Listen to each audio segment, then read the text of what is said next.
ఇవాళ పొద్దున్నే 5:45 వచ్చినట్టుంది.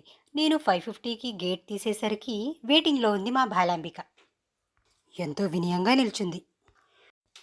ఇక బాలాంబిక అటు వెళ్ళిందో లేదో త్వరగా త్వరగా ముగ్గు వేసేసి ఒక 5 మినిట్స్ రిలాక్స్ అవుదాం అనుకునేసరికి ఆనంద భైరవి గోవు వచ్చేసింది.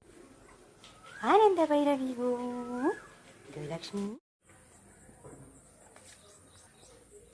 ఆనంద భైరవి గోవు బాగుందా? Very good. బంగారు తల్లివే నువ్వు. శ్రీమాత్రే నమః, శ్రీమాత్రే నమః. ఇలా వస్తూ ఉంటారు వాటి చంటి పాపలతో. గోలక్ష్మి.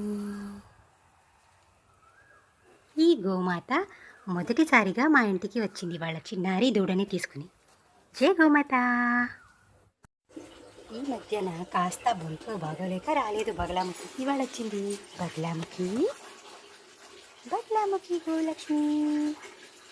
ఇక తను వచ్చాక తనకి వాటర్ ఇంకా ఫుడ్ ఏమేమి ఇవ్వాలో అన్నీ అరేంజ్ చేసుకుంటామన్నమాట. ఇలాగా వీళ్ళు రావడం, మా ఇంటి భోజనం తినడం, ఇలా వచ్చి రిలాక్స్ అవ్వడం, కాస్త వాటంతట అవి హీల్ అవ్వడం మా భాగ్యంగా భావిస్తాం. బగలాముఖి జై హో.